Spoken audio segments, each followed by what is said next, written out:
My cell phone slipped right out of my hand and hit the floor with a thud. The screen still glowed, showing the picture. It was my daughter, Hope, in a wedding gown, smiling next to a man I barely knew. "Hope, did you get married?" "Yeah, Mama, yesterday." On the other end of the line, I could hear the sounds of the street, cars, footsteps, voices, everything but excitement. "Why didn't you tell me?" "Why wasn't I invited?" "It was just a small thing, Mama. Only family." That word hammered in my head. Family. I picked up the phone, stared at that frozen smile on the screen, and understood. Maybe I had become an afterthought, a detail outside the frame. I deleted the picture, and in the silence that remained, a question formed that I still can't answer. What does a mother do when she stops being family? My name is Clara Mae Harrison, and for 67 years I believed family was everything. I raised my daughter Hope alone after my husband Elijah passed away. I worked cleaning houses for 2 different families, the Rodwells and the Millers, to pay for her college. I saved every single dollar so she could have the wedding of her dreams. I always imagined I'd be right there beside her at the altar, holding her hand, watching her realize the biggest dream of any woman. But last Tuesday, as I was having my morning coffee and checking my phone, I saw a picture on Facebook that changed everything. There was Hope in a white dress next to her husband, Devin Hayes. The only people with them were his parents, Franklin and Eleanor Hayes. My eyes scanned every detail of that image multiple times. Hope was radiant, smiling like I had never seen her smile before. And the caption read, "Our special day, family complete without me." There was no invitation, no conversation, no explanation. I found out my daughter got married the same way any stranger finds news on the internet. My heart broke in a way I hadn't even felt when Elijah passed. Sitting there in my kitchen in Atlanta with the mug shaking in my hand, I realized that to Hope, I might no longer exist as a mother, but merely as an inconvenient memory of the past. I called her 3 times that day. They all went straight to voicemail. I sent messages pretending I hadn't seen anything, asking if everything was okay, if she needed anything. The response only came late that afternoon. "I'm fine, Mama. We'll talk later. We'll talk later." As if her own daughter's wedding was a minor issue that could be put off. That night, lying in bed, staring at the ceiling, I realized I had spent my entire life being a mother to someone who no longer needed me. And in that silence of the early morning, a new Clara Mae began to wake up inside me. Over the next few days, memories came in like ocean waves. I remembered when Hope was 5 years old and got pneumonia. I worked all day cleaning the Rodwell family's home in Buckhead and sewed at night for the Miller family in Sandy Springs. For 15 days, I barely slept 3 hours a night, taking care of her, driving her to the doctor, buying those expensive medicines. When she finally recovered, she hugged me and said, "Mama, when I grow up, I'm going to get married and you're going to be the prettiest maid of honor in the world." Those words had lived in my heart for more than 20 years. I also remembered her Sweet 16 party. I had been saving for 2 years to throw her a memorable celebration. I sold some jewelry from my marriage. I worked extra shifts on the weekends. I deprived myself of basic things. We rented the Magnolia Room in the Midtown neighborhood. I bought the most beautiful dress I could find. I hired a great DJ. I prepared all the soul food myself. That day, Hope told me I was the best mother in the world, that she would remember everything I had done for her forever. The guests commented that the love was visible in every detail of the party. I thought about the everyday sacrifices. The mornings I got up at 5 o'clock to make her breakfast before school. The afternoons I spent helping her with homework, even though I hadn't finished high school myself. The nights I stayed awake, waiting for her when she was out with friends, worrying about her safety. The Sundays I brought a pot of collard greens and ham hocks to Auntie Dolores's house so Hope could spend time with her father's family. When she went to college to study business administration, I increased my work hours. I cleaned the Rodwell's house Monday through Friday, and on weekends I worked catering social events, serving tables.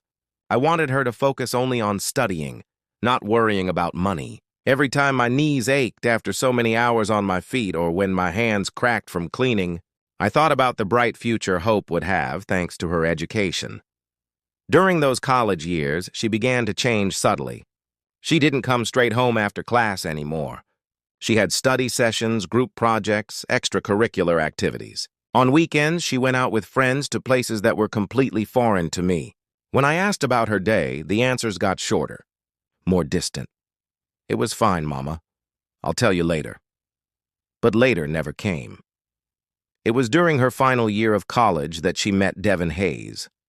The first time she mentioned him, I noticed a special light in her eyes. She talked about him constantly, how smart he was, how he came from a good family, how he had ambitious plans for the future. I was happy to see her happy, but I also felt a pang of something I couldn't identify. It was as if Devin represented a world I didn't belong to, a future where there wouldn't be space for a mother who cleaned other people's homes. The first time Devin came over for dinner, I cooked baked mac and cheese, fried chicken, candied yams, cornbread, and sweet tea. I put in more effort than ever. I wanted to make a good impression. Devin was polite and courteous, but I noticed his eyes scanning our small home with an expression I couldn't decipher. Hope seemed nervous, constantly explaining things as if she had to justify our way of living. "Your house is very nice, Mrs. Harrison," Devin said when he left. But there was something in his tone that made me feel like he had said the opposite. That night, Hope told me I had been too intense, asking so many questions about his family. His job and his plans. "Mama, not everyone is like us," sharing their whole life in the first conversation. That was the first time I felt I was being viewed as a problem to solve. From then on, Devin's visits became less frequent. When he came, the conversations were more superficial, more formal. Hope started spending more time with him, coming home later and later. Sunday family gatherings became occasional, then sporadic, until they disappeared completely. "Devin and I have plans" became the most common phrase in her vocabulary. When Hope graduated, I was so proud I cried through the entire ceremony. She had achieved what I never could, finishing a college degree. She was going to have opportunities I never had. After graduation, we went to celebrate at a nice restaurant in Decatur. Devin had also invited his parents, Franklin and Eleanor Hayes. It was the first time I met them formally. Franklin was a manager at a big company in Sandy Springs. Eleanor had been a teacher for many years before retiring. They talked about trips, fancy restaurants, and Broadway shows. I tried to participate in the conversation, but I felt like a fish out of water. When I mentioned that I worked cleaning houses, there was an awkward silence that Hope quickly filled by changing the subject. That night, when we got home, Hope said something that hurt me deeply. "Mama, I know you always try to be friendly, but sometimes you say things that can be misinterpreted. Devin's parents are very refined people." Refined. That word stuck in my mind. I wasn't refined. My love, my sacrifice, my dedication, they didn't count for anything compared to money and formal education. The following months were marked by increasing distance. Hope got a job at a big international company. Devin also had a good job. They started talking about getting their own place, renting an apartment together. I supported the idea, though my heart was breaking inside. "Young people need their space," I said, faking enthusiasm. When they finally moved into an exclusive part of Atlanta, I was still welcome, but with schedules and conditions. "Mama, you'd better call before you come over to see if we're around," Hope told me. The spontaneity of simply showing up to visit my daughter was gone forever. Now I had to make an appointment as if I were visiting a doctor or a dentist. The visits became more and more spaced out. First every week, then every 2 weeks, then once a month. When I went, the conversation mainly revolved around their jobs, their plans, their friends. I listened with interest, but they rarely asked about my life. It was as if I only existed for them, as if my only identity was being Hope's mother. During the holiday season last year, I noticed Hope and Devin had started spending more time with the Hayes family. "Well, Devin's parents have really beautiful traditions," Hope explained when I asked if they would come over for Christmas Eve dinner as we had always done. "But next year we'll host, right?" Next year never came, or rather it came without me. It was in February when Hope told me she and Devin were thinking about getting married. "That's wonderful, baby," I exclaimed, feeling a mix of joy and anticipation. I immediately started making mental plans: the church, the dress, the flowers, the food. "Have you set a date?" "How can I help?" "Mama, we want something simple," Hope said. but there was something evasive in her look. Nothing too elaborate. Weddings aren't as complicated as they used to be. I nodded, though I felt a small disappointment inside. I had dreamed for years of helping to plan my only daughter's wedding. The months passed, and conversations about the wedding became vague and sporadic. When I asked about specific details, Hope always had the same answer. We're still looking into it. Mama, I'll let you know as soon as we have something finalized. I started to feel like something wasn't right, but I didn't know what exactly. In May, I noticed Hope started posting more photos on Facebook. Pictures with Devin with the Hazes at fancy restaurants in places I didn't recognize. But when we saw each other in person, she told me very little about these events. It was as if she had two parallel lives, one she shared with me and one she lived in secret. It was early June when I started to suspect something was definitely going on. Hope canceled 3 dates in a row to see me, always with excuses about work or urgent commitments. When we finally met, she seemed distracted, nervous. I asked her directly if everything was okay with Devin, if there was a problem. "Everything is perfect, Mama," she said, not looking me in the eye. "It's just that we're so busy with work and other things." Other things? Those words resonated in my mind for days. What other things could be more important than including her mother in her life? The last time I spoke to Hope before discovering the truth was on a Sunday afternoon. I called to invite her to breakfast the following Tuesday. "I can't, Mama," she said. "I have a very important meeting that morning." That was odd because Tuesday mornings had always been our special time since she was little. It was the only day of the week I didn't work at the Rodwell's house. "How about Wednesday then?" I insisted. "I don't know, Mama. Let me check my schedule and I'll call you back." But she never called me back. And I, as I always had, waited patiently for her call that never came. It was that Tuesday morning, exactly when I should have been having breakfast with my daughter, that I sat down in my kitchen with my coffee and a slice of pecan Danish. I logged onto Facebook to see photos of my neighbors and their grandkids, and I stumbled upon the image that would change my life forever. There was Hope, more beautiful than ever, in a simple but elegant wedding dress, smiling next to Devin in what was clearly a marriage ceremony. In the background were the happy faces of Franklin and Eleanor Hayes, dressed elegantly, posing as the only witnesses to that moment that should have been mine. Too, the photo description read, "Finally married. Thank you to our families for making this day perfect." Our families, in plural. But I didn't appear anywhere. I wasn't in the picture. I wasn't in the comments. I wasn't in that story that was supposed to include my entire life. I read every comment on that post. College friends congratulating, co-workers sending blessings, some distant relatives expressing surprise that they hadn't heard about the wedding, but no comment mentioned my absence. It was as if I had never existed in Hope's life, as if those 28 years of sacrifice and love had been completely erased from her personal story. I spent the rest of that day in a state of shock. I checked my phone over and over, hoping for a call, a text, an explanation. Nothing. Hope had gone on with her normal life, posting honeymoon photos, thanking people for congratulations, sharing moments of happiness from which I had been completely excluded. That night, lying awake and looking at the ceiling of my small bedroom, I understood something that hurt more than I imagined possible.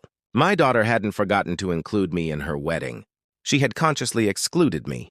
She had made a deliberate choice that I would not be part of the most important day of her life.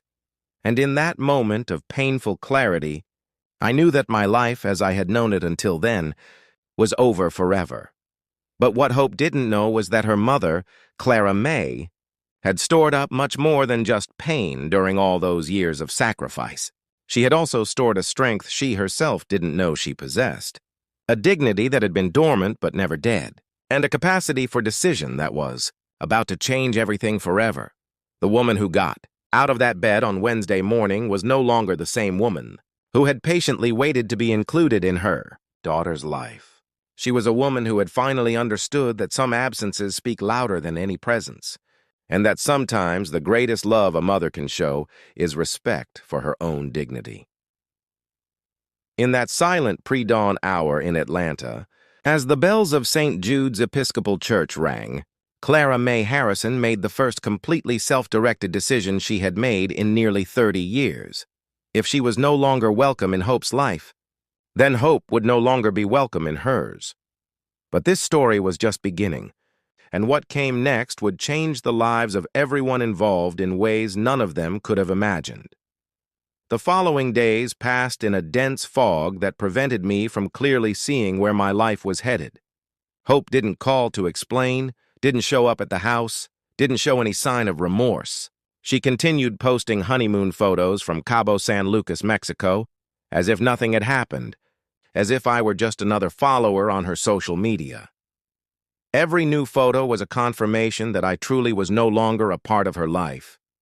I tried to keep busy with household chores, with Wednesday Mass at St. Jude's, with talks with Mrs. Eleanor Rodriguez, my lifelong neighbor.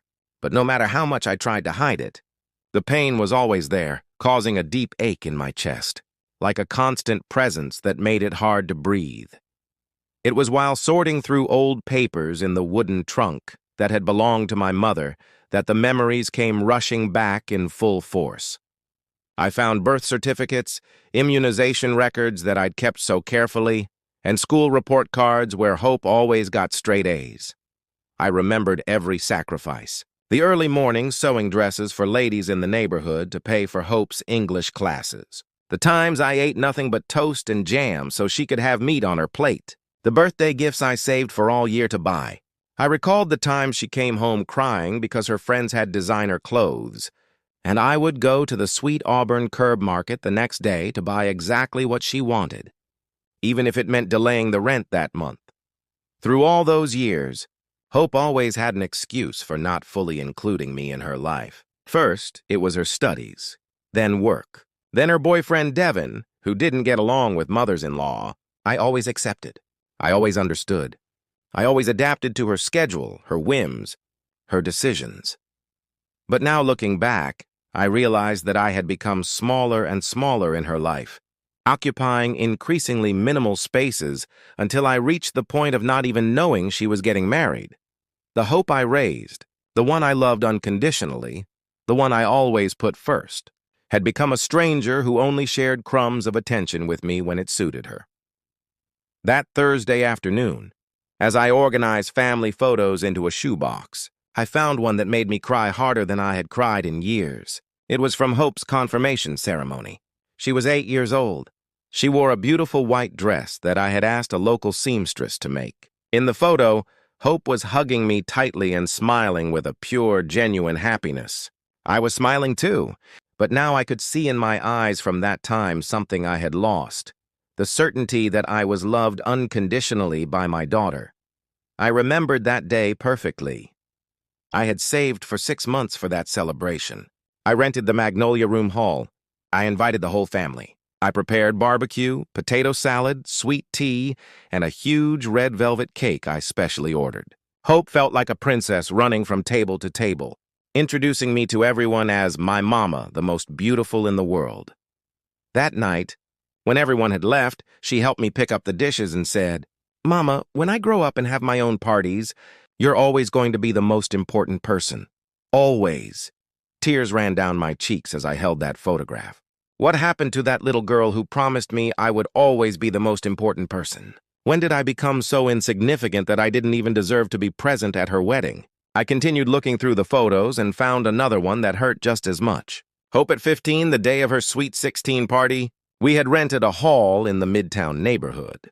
There was a DJ, food for 150 people, and a live band for the waltz. I had worked double shifts for a whole year to give her that party. I cleaned houses by day, babysat children at night, sold sweet potato pies at the farmer's market on weekends, all to see her happy, to give her the celebration she deserved. In that photo, Hope and I were dancing together, mother and daughter, during one of the songs. She had asked me to play a song she called our special song.